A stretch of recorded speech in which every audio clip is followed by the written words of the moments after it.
Welcome back to Just Love. I'm Monsignor Kevin Sullivan. This is our weekly conversation about the church in the world. And the topic that we're dealing with this week is closely related to Veterans Day. We just finished speaking with Professor Mary Ellen O'Connell, who is a professor of international law and peace studies at the University of Notre Dame. And we're going to be speaking just in a moment with Father Kerry Abbott, who had been for a number of years a military chaplain and is now with the military Archdiocese. So we'll speak to him a little bit about what chaplains do and what he did and what he's currently doing as a vocation director for the military Archdiocese. Father Kerry Abbott, thank you so much for being with us. Well, thank you, Monsignor, and God's blessings upon you and upon your listeners. Well, thank you very much. I enjoy speaking with military chaplains because I have a classmate who spent a fair amount of time as a Navy chaplain, and I always kind of admired his dedication, his diligence, his intelligence in the work that he did. So I like speaking with people who kind of have that perspective, and I think it provides a great deal of insight to all of us. It does. I like to think so. They're a wonderful group of men who certainly understand service and sacrifice to God and the country. So I'm very humbled to be in this position, and certainly humbled to have been able to serve God and our nation for almost 24 years as a military chaplain. Now, how'd you wind up as a military chaplain? Well, that's a long story, and I don't think you have enough time on your show probably to cover the whole length and breadth. Well, give us the highlights. But I will give you the highlights. I was actually born and raised in an Air Force family, in a military family. I was not a Roman Catholic at that time. My family, my parents, wonderful, wonderful people. If God had given me the opportunity to give him a recipe for parents, it sure would have been my mom and dad. They were wonderful, and they gave me a tremendous foundation in Christian faith, a love for Jesus Christ and for the Scriptures. But as I grew older into adolescence, I really began a journey that I think was shepherded by Our Lady as she was drawing me closer to her Son and her church. And I realized that I was on that journey as I grew a little bit older. And as a good Southern Baptist kid, I realized I was being called to the priesthood, which was quite a dilemma at the time. And that journey led me to some wonderful conversations with ministers of various faiths as I was examining what God wanted me to do, and eventually led me to the church. And while I was in the Air Force, after having graduated from college, I approached a good priest chaplain who helped me make a solemn profession of faith back in 1976.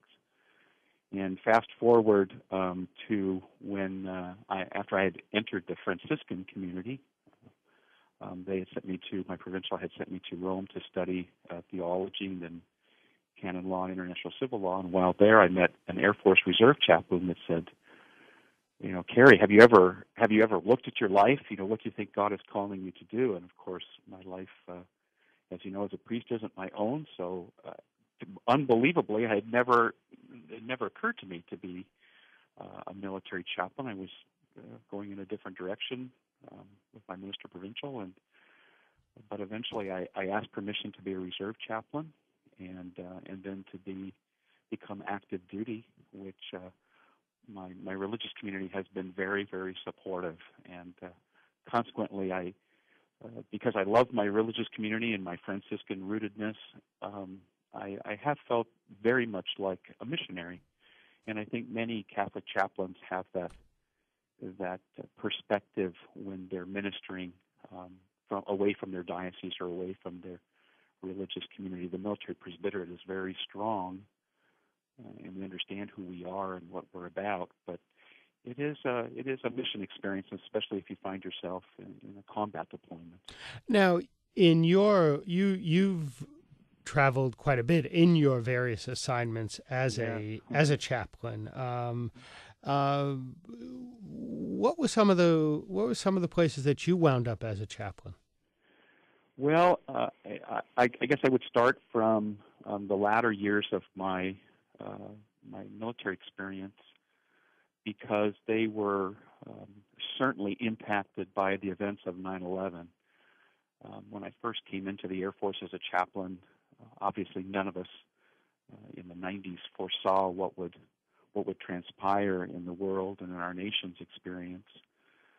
But as an Air Force chaplain, my original thought was that I would primarily minister to Air Force people. Having been enlisted myself, having been a military brat, an Air Force family member, I felt that would probably be the milieu within which I would primarily celebrate the sacraments and care for our Catholic people and other people that came to me for counseling. But with the events of 9/11 and then the subsequent engagement of our nation both in Afghanistan and Iraq, I found myself primarily not with Air Force units or elements, but often with a Marine infantry battalion out in the field, or elements of the United States Army, the 101st and the 82nd Airborne.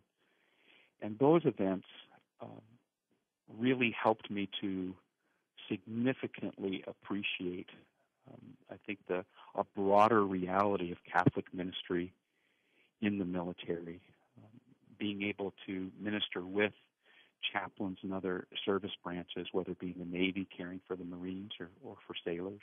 Now, what does a chaplain actually do? Well, a chaplain in the military does exactly what any priest would do. Our primary role is... Well, I've never slept in a tent. Well, you know what, Monsignor? You really need to be there with the Marine Corps then. So at least one thing you don't do what the rest of us do. So I think the Marines would tell you that having a tent is really a step up. and I've never slept in a submarine either. So well, I've been able to do that too. Okay. So, those kinds of experiences. Being privileged as I was to be with the Navy or spend some days on a submarine or out on the ground with the Marines, it's probably not the typical experience of other priests in the United States, but it certainly broadens your horizons. Let's put it that way. Well, I certainly wouldn't ask you to betray any confidentiality at all, but obviously being with those in the military, there's probably a lot of interaction in which they talk to you, whether it be formal counseling or advice or whatever it is. What are some of the issues that you've found over the years that occur again and again that those in the military want to talk to a chaplain about? Sure. Well, I think, and this is not to take away from any other ministries and any other fora, but I think a military chaplain, unlike some other ministries, one of the advantages, one of the blessings and burdens of that particular ministry is that if your women and men are out in the dirt, you're out in the dirt with them. You're right there with them. Whatever training they have to go through, apart from combat arms training, you have to go through too. So you're in the trenches with them, both literally and figuratively. And particularly if you find yourself in a combat deployment, a combat situation, you're there with them, as I found myself, and that creates a blessing and a burden. The blessing being is that they see you there, knowing that you're there voluntarily, as are they. But you're not in the rear. You're right there next to them, and you're not armed, which they are. And for I'll use the Marines as an example, but this is applicable to any branch of the service. Our fighting women and men are often very, very young, coming out of a myriad set of circumstances and formational experiences. Father Abbott, can we take a break for a minute and sure. we stay with us? Because I want to talk to you a little bit more about those experiences. And I do want to talk to you a little bit about the military archdiocese, because it's a little bit of a different type of diocese than I think most people are familiar with. Absolutely. Okay. Good. We're speaking with Father Kerry Abbott, who is a retired Air Force chaplain, now working as Vocations Director for the Military Archdiocese. And we're going to take a break for 2 minutes and then be back. I'm Monsignor Kevin Sullivan. This is Just Love, our weekly conversation about the Church in the world on the Catholic channel, Sirius XM 129. Welcome back to Just Love. I'm Monsignor Kevin Sullivan. We're approaching Veterans Day, and in the earlier part of our show, we spoke with Professor Mary Ellen O'Connell, Professor of International Law and Peace Studies at the University of Notre Dame.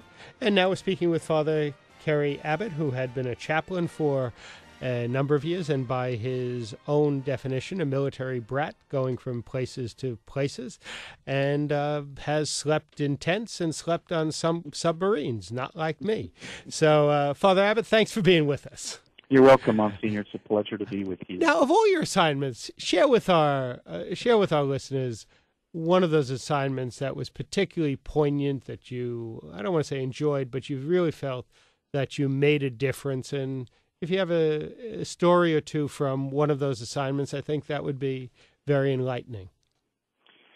Well, certainly, I'll focus on one, but I have to mention two. Oh, feel free. The Roman Catholic Cadet Chaplain at the Air Force Academy, that ministry was certainly a profound experience. But I have to also say one of my deployment experiences with the United States Marine Corps was a life-changing event, and certainly brought further clarity to my life. Now, where was that to? That was in Afghanistan in 2008. So, very recent. Relatively recent. Yeah. I retired one January 11, so not that long ago. Okay. So, but why was that life-changing? The one. Well, I think being the only Air Force asset with a Marine infantry battalion in the field, in combat, was certainly something that, as an Air Force brat, even as a priest, as a Franciscan, as a chaplain, I just never imagined that kind of experience in my own life. And being there with them was such a privilege. The Marines are a phenomenal organization. And I believe I can say this with all due respect. They make a pretty quick assessment as to whether, as an outsider, you're going to be an asset and a liability, right. And you pray that you're going to be an asset and not a liability. But I think one experience, our battalion suffered several casualties, killed in action. Other assets of the Army that were working in that area did as well.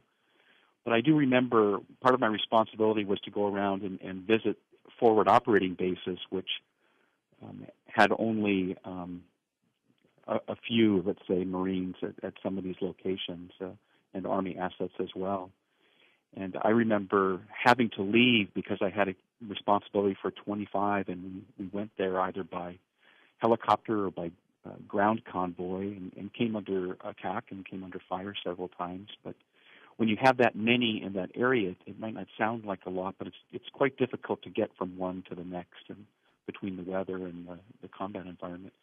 And one day we were boarding a Black Hawk to go to another FOB, a forward operating base, and this 19-year-old Marine, I never will forget him, came up to me right in the window of the Black Hawk and said, "Father, can't you just stay a few more days?" And that's what I wanted to do. I wanted to stay there. I didn't want to leave, but I told him. I said, "Well, there are dozens, hundreds of Marines and other spaces, spots, and FOBs I need to get to."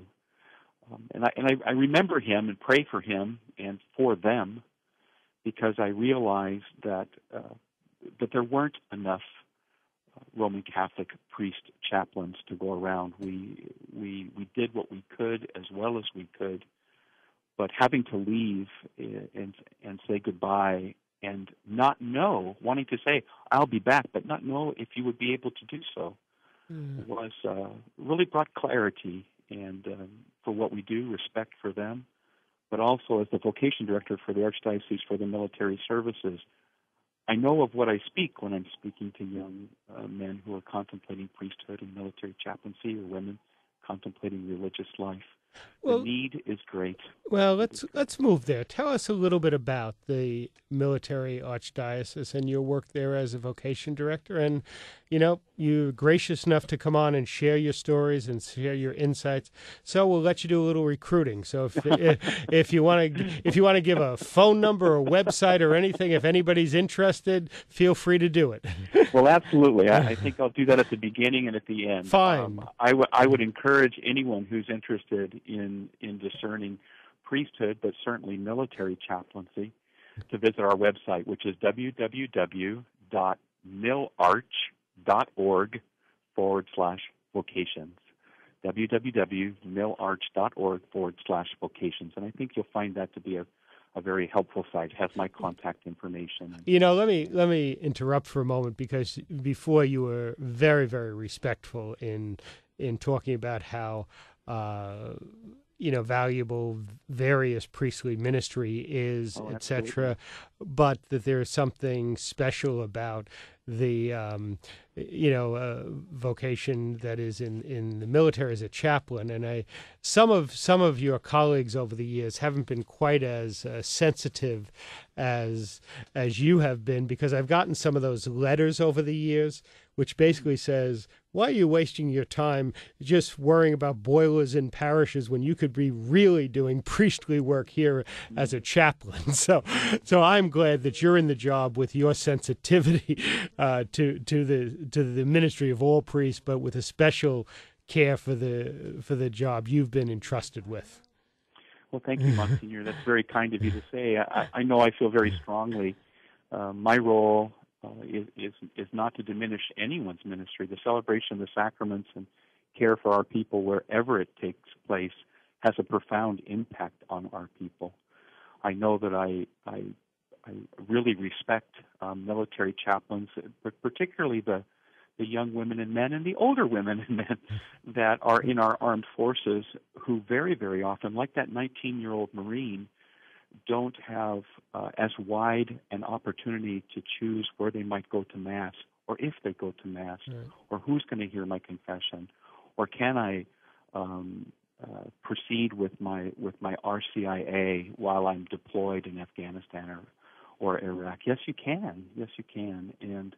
And so it is always before me how much they are sacrificing, but what a privilege it is to be able to bring the sacraments, to bring the incarnate presence of Jesus Christ in his body and blood to a young woman or man who is far, far from home, but has not been content with remaining in the shadows, but has stepped out into the light to serve God and country. Now, in all situations, there's a shortage of clergy, etc. But as you've alluded to, there is a shortage of Catholic chaplains in the military. Absolutely, and I think that's one of the strengths, really, for the Archdiocese for the Military Services, because we're in this together. The Archdiocese for the Military Services doesn't incarnate its own priests. It doesn't have its own seminarians. So it depends on local dioceses, our good bishops and vocation directors, and our religious communities, like my own religious community, the Conventual Franciscans, to supply priests that will be able to serve in the Air Force, in the Army, in the Navy, and in the Coast Guard, and also serve the Veterans Administration and our English-speaking multinational corporations overseas that don't have access to an English-speaking clergy.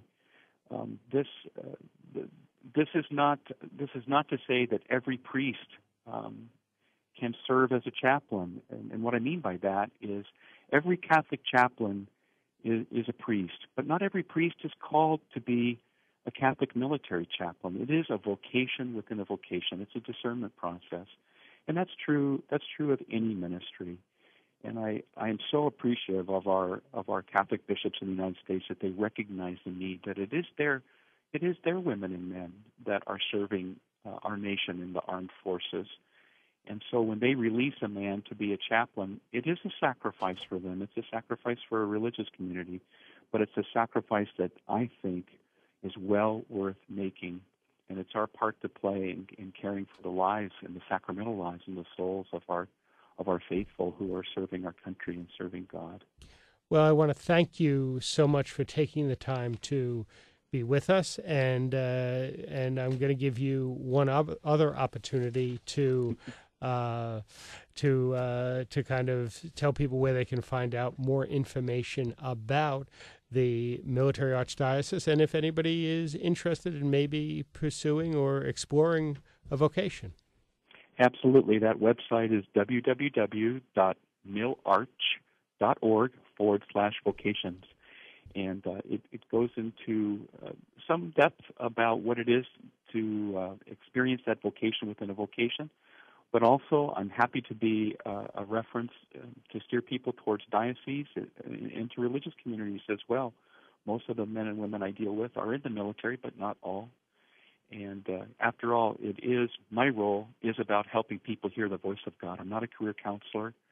I'm not a recruiter. I'm a companion on that spiritual journey to help a young woman or a young man discern what God is saying to them and what God wants them to do. So I really appreciate, Monsignor, the opportunity to speak to you today, especially on the occasion of Veterans Day when we owe so much. Father Kerry Abbott, thank you so much for being with us, and I hope sometime you'll come back and we'll talk a little bit more. Thank you, Monsignor. God bless you and your listeners. Great. Father Kerry Abbott, who is a former military chaplain and the current Vocation Director for the Military Archdiocese, and he gave you the website where